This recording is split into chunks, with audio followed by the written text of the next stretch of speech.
भारत माता शिव शक्ति अवतार सच्ची गीता मुरली। ओम पिताश्री शिव बाबा याद है। आज है 19/11/2025 प्रातः क्लास। रिवाइज डेट है 19/6/1968। ओम नमः शिवाय। आज बाबा ने कहा, मीठे बच्चे, जी बाबा, टीचर को सर्वव्यापी कैसे कहेंगे? सर्व को तो पढ़ा न सके। बच्चों की बुद्धि में रहना है। बाप हमको राजयोग सिखलाते हैं। हम बाबा के पास जाते हैं। बाप से स्वर्ग का वर्षा मिलता है और राजधानी प्राप्त कराने पढ़ाते भी हैं, साथ भी ले जाएंगे। यह बच्चों को जरूर याद रहना है। ओम नमः शिवाय। बाप कहते हैं, मन मना भव। अपन को आत्मा समझकर यहाँ बैठना है, फिर भी भूल जाते हैं। इसलिए आगे भी रोज बाप ने समझाया है, अपन को आत्मा समझो। शिव भगवान उवाच, परमात्मा है भी ज्ञान का सागर। बाप भी कहेंगे, मैं मनुष्य सृष्टि का बीज रूप हूं। हमको इस रचना के आदि मध्य अंत की नॉलेज है। कोई मनुष्य स्वयं को बीज रूप नहीं समझते हैं। तुम्हारा गुरु है, शिव बाबा को तो गुरु नहीं है। परंपरा गुरु करने का रिवाज चला आता है, परंतु यह भक्ति मार्ग में कहते हैं। सतयुग त्रेता में तो होता ही नहीं है रस्म रिवाज।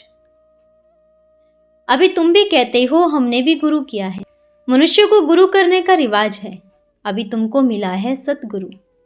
वह अनेक गुरु, यह एक सतगुरु। सिख लोग भी मानते हैं सतगुरु अकाल मूर्त। यह महिमा कृष्ण की कभी नहीं करेंगे। भगवान की महिमा अलग है। उनसे देवता बनने का वर्षा लेते हैं ब्राह्मण। मनुष्य से देवता बाप ही बनाते हैं, नहीं तो देवता पद कहां से आया?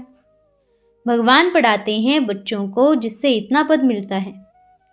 शिव बाबा पढ़ाते हैं। शिव बाबा पतित पावन सदगति दाता भी है। सदगति माना है स्वर्ग की बादशाही, सतयुग की गद्दी। यहां तो कोई गद्दी नहीं है। गद्दी राजाओं को मिलती है। वे कोई बाप से वर्षा नहीं पाएंगे। उन्होंने गद्दी पाई कर्मों के हिसाब से। वे यहां गद्दी तो पा न सके, मुश्किल है। राजाओं की बुद्धि में धन दौलत महल ही रहते हैं। कश्मीर का राजा मरा, वह सामाजिक संस्था को अपना धन देकर गया। उसका रिटर्न तो वो नहीं दे सकते। भगवान तो रिटर्न देते आए हैं भक्ति मार्ग में। वह है हद के।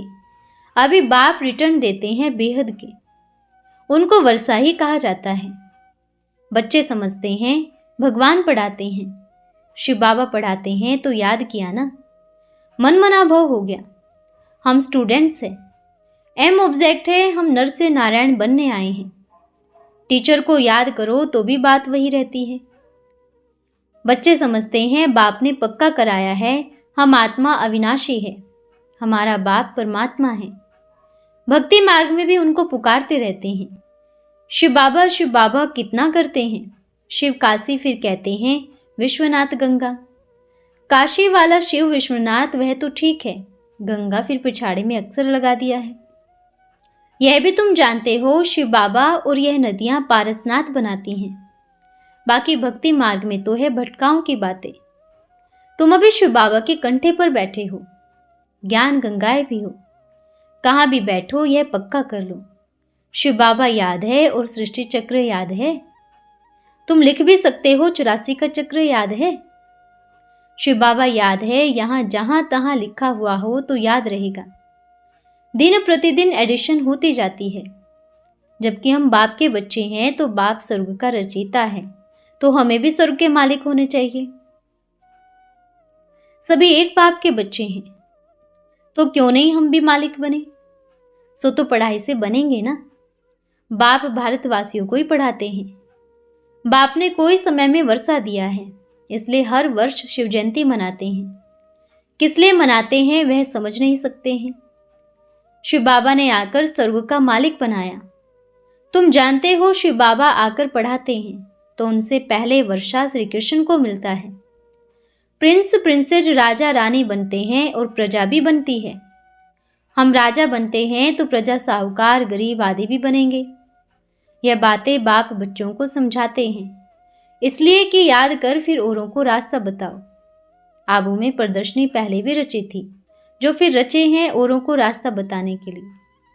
पवित्र भी बनना है। पवित्र सतोप्रधान बन जाएंगे तो फिर 21 जन्म तुमको राजा ही मिलेगी। टेम्पटेशन है ना, झट प्रतिज्ञा कर लेंगे। फिर माया गुटखा खिलाती है। माया बड़ी जबरदस्त है। बच्चे भी समझ जाते हैं। बाप कहते हैं, मीठे मीठे बच्चे, अभी पुरुषोत्तम संगम युग पर ही तुम मनुष्य से देवता बन सकते हो। सतयुग को पुरुषोत्तम युग नहीं कहेंगे। कल्याणकारी पुरुषोत्तम युग है ही संगम युग। देवताएं जब वाम मार्ग में जाते हैं तब बाद में दूसरे धर्म वाले आते हैं। उनसे तुम्हारा कोई कनेक्शन नहीं है। तुमको अपनी ही तात रहे। यह बातें बाप तुमको ही समझा रहे हैं। बच्चे, अभी तो वापस जाना है। ये पुरानी दुनिया है। यह भी ड्रामा में मेरा पार्ट है, पुरानी दुनिया को नया बनाना। यह भी तुम समझते हो। दुनिया के मनुष्य कुछ भी नहीं जानते। तुम इतना समझाते हो, फिर कोई अच्छी रीत समझते ही नहीं है। कोई तो अपने ही मत देते हैं। जैसे उसने कहा, तुम स्वरूप के चित्र में कृष्ण के साथ सिर्फ माया ही दी है। क्या वहां सिर्फ फीमेल्स ही होते हैं? डांस आदि जब करते हैं उसमें तो एक फीमेल एक मेल ऐसी ऐसी जोड़ी होती है। इनमें सिर्फ एक कृष्ण इतने फीमेल्स के साथ क्यों दिखाई है? बात तो ठीक है, क्योंकि यहाँ का सुना हुआ भी है कि इन्हों के पास कुमारियां ही हैं, तो सवाल निकाला। बाबा ने जब सुना तो कहा, बात तो बरोबर ठीक ही है। कृष्ण एक, बाकी सब गोपियां डांस कैसे करेंगी? बाबा भी कहते हैं, तुम अच्छे रीत पुरुषार्थ करेंगे तो वहां भी प्रिंस प्रिंसेस बनेंगे, डांस करेंगे। तो उनको यह बात ध्यान में आई, यह तो हो नहीं सकता। फिर कहा, तपस्या में जो बैठे हैं उसमें भी फीमेल शादी ही क्यों? दो क्यों नहीं रखते हो? यह तो समझा सकते हो, मेजोरिटी फीमेल्स की है। वहां तो मेल फीमेल्स जोड़ी ही होती है, क्योंकि प्रवृत्ति मार्ग है ना। यहाँ माताएं जास्ती है, इसलिए उनको जास्ती मान दिया है। यह भी तुम सिद्ध कर सकते हो। तो ऐसी ऐसी करेक्शन करनी पड़े। अभी ट्रांसलाइट चित्रों में कैसे करेक्शन करेंगे? कितना नुकसान हो जाएगा। यह तो होता ही है। यह पांडव गवर्नमेंट अथवा ईश्वरीय गवर्नमेंट है। वहां है देवताई गवर्नमेंट, कायदे सिरे। यह है ईश्वरीय गवर्नमेंट। जानते हो, हम डबल सिरताज बनते हैं, इसलिए गवर्नमेंट कहे तो भी ठीक है। डीटी गवर्नमेंट स्थापन कर रहे हैं, ये तुम लिख सकते हो। डरने की बात ही नहीं। ब्रह्मा द्वारा देवी देवता राज्य की स्थापना तो गवर्नमेंट ठहरी ना। बेहद का बाप अभी संगम पर स्थापना कर रहे हैं। जो देवी देवताएं थे अभी नहीं है, फिर से श्रीमत पर डीटी गवर्नमेंट स्थापना कर रहे हैं। हम बच्चे श्रीमत पर आदि सनातन देवी देवता धर्म अथवा स्वराज्य विश्व में शांति स्थापन कर रहे हैं। ये लक्ष्मी नारायण जब थे तो पवित्रता सुख शांति सब थी। पवित्रता की बात ही मुख्य है। मनुष्यों को यह भी पता नहीं है कि सतयुग में देवी देवताएं पवित्र थे। वह तो समझते हैं देवताओं को भी बच्चे आदि हुए हैं। वहां योग बल से कैसे पैदाइश होती है यह किसको भी पता नहीं है। कहते हैं ना, सारी आयु पवित्र रहेंगे तो फिर बच्चे आदि कैसे होंगे? उन्हों को समझाना है, इस समय पवित्र होने से फिर 21 जन्म हम पवित्र रहते हैं। गोया श्रीमत पर हम वॉइसलेस वर्ल्ड सतयुगी दैवी गवर्नमेंट स्थापन कर रहे हैं। श्रीमत है ही बाप की, गायन भी है। मनुष्य से देवता किए करत ना लागी वार। अभी सभी मनुष्य हैं जो फिर देवता बनने हैं। आधा कल्प सिर्फ देवी देवताएं ही थे, फिर पतित बने हैं। अभी श्रीमत पर हम फिर से डीटी गवर्नमेंट स्थापन कर रहे हैं। इसमें प्योरिटी तो बहुत मुख्य है। आत्मा को ही पवित्र बनना है। आत्मा ही पत्थर बुद्धि बनी है। एकदम क्लियर कर बताओ। शुरू से लेकर विकार की बात पर ही हंगामा होता आया है। यह भी तुम समझते हो बाबा ने कैसे युक्ति रची, सभी को कहा चिट्ठी लेकर आओ। ऐसे तो कब गुरु लोग नहीं कहते हैं। अभी तुमको ज्ञान मिला है। वह समझते हैं यह लोग भक्ति को मानते ही नहीं हैं, शास्त्रों को मानते ही नहीं। तभी बाबा ने समझाया था, तुमको कहे शास्त्रों को नहीं मानते हो, बोलो तुम तो वे समझो। जितना हम शास्त्र पढ़े हैं उतना फिर और कोई ने नहीं पढ़े होंगे। हमने जितनी भक्ति की है उतनी कोई ने नहीं की होगी। हम एक्यूरेट टाइम बताते हैं। आज से 2500 वर्ष हुए हमको भक्ति करते। हमने जन्म जन्मांतर शास्त्र आदि पढ़े हैं। तुमने भी इतनी भक्ति नहीं की होगी। हम तो सभी को जानते हैं। हम तुम्हारे जन्मों को भी जानते हैं। सृष्टि चक्र के आदि मध्य अंत को भी जानते हैं। ऋषि मुनि आदि कुछ नहीं जानते थे, वह भी नास्तिक थे। बाप के भी बायोग्राफी को जानते हैं। इतना नशा रहना चाहिए, दिमाग से बात करनी चाहिए। पहले तो है अपनी अवस्था को ही देखना है। कोई छींची खा तो हमारे में नहीं है, हर एक समझते तो है ना। 6-8 प्रकार का विकार होता है, आंखों का भी कितना धोखा होता है। बूढ़े भी कहते हैं हम स्त्री को देखता हूं तो बुद्धि चलायमान होती है। बाप कहते हैं तुम देह अभिमान में हो तभी चलायमान होते हो।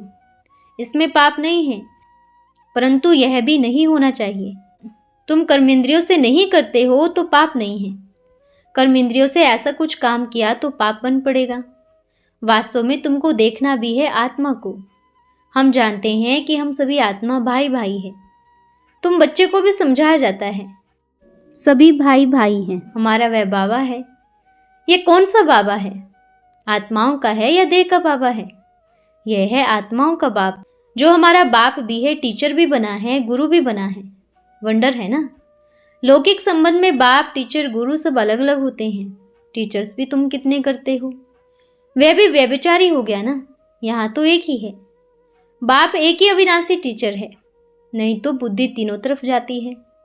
यहाँ तो बुद्धि में एक ही याद रखनी है। यह तो समझते हैं नंबरवार है। कोई की बुद्धि में अच्छी रीत बैठता है, कोई की बुद्धि में बिल्कुल बैठता ही नहीं। तुम बच्चे अभी पुरानी दुनिया से नई दुनिया में जाने का पुरुषार्थ करते हो। जानते हो फूलों का गार्डन स्थापन होना ही है, बाकी उसमें ऊंच पद पाने के लिए पुरुषार्थ करना है, बहुत बेहद का पुरुषार्थ करना है। कहते हो हम नर से नारायण बनेंगे तो बस एक बाप को ही याद करते रहो। बस बाबा, ओ बाबा, मीठे बाबा, आपसे हमको वर्षा मिलता है। अभी आप आए हो हमको ले जाने के लिए। अभी हमारा पाठ पूरा होता है, सभी चले जाएंगे मुक्ति धाम। बाकी जो राजयोग सीखेंगे वही राजाई में जाएंगे। बाप कहते हैं दिल्ली में खूब घेराव डालो, क्योंकि दिल्ली राजधानी है ना। हमेशा राजधानी पर ही घेराव दिया जाता है। तुम दिल्ली पर घेराव डालो, बड़े बड़े म्यूजियम खोलो, सिर्फ मकान का फैसला करो। बाबा को लिखो बाबा कुआं से पैसा भेज दो, काम तो तुम बच्चों को करना है।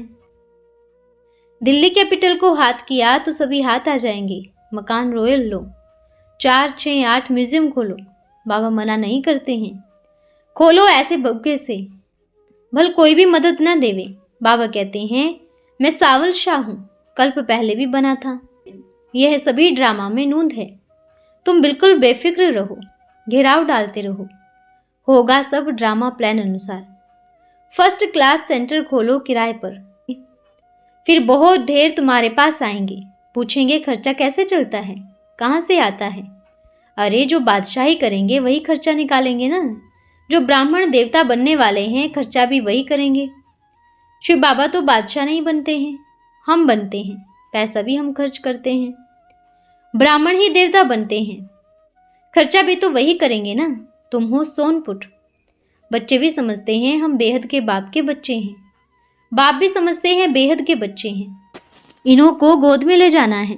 बच्चे समझते हैं हम अभी आयरन एज में हैं, फिर जाना है गोल्डन एज में।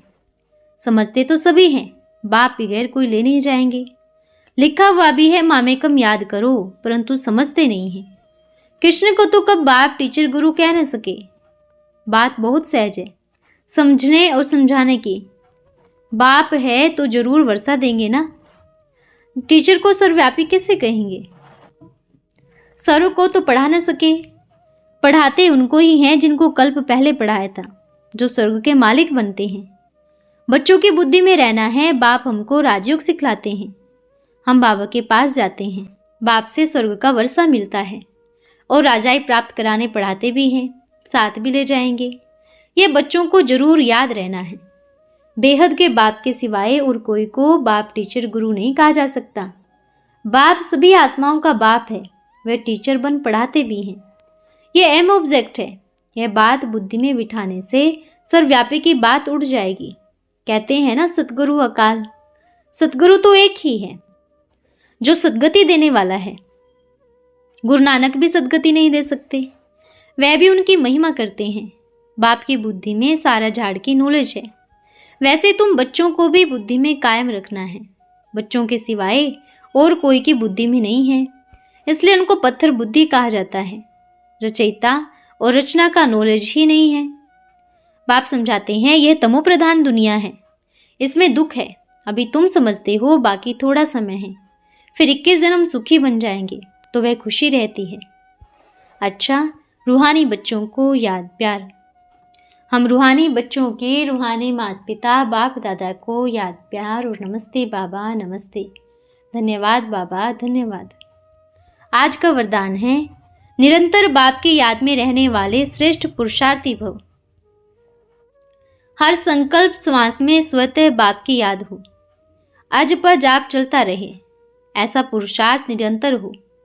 याद करना नहीं, याद आता रहे, इसको कहा जाता है श्रेष्ठ पुरुषार्थ। अच्छा, ओम नमः शिवाय।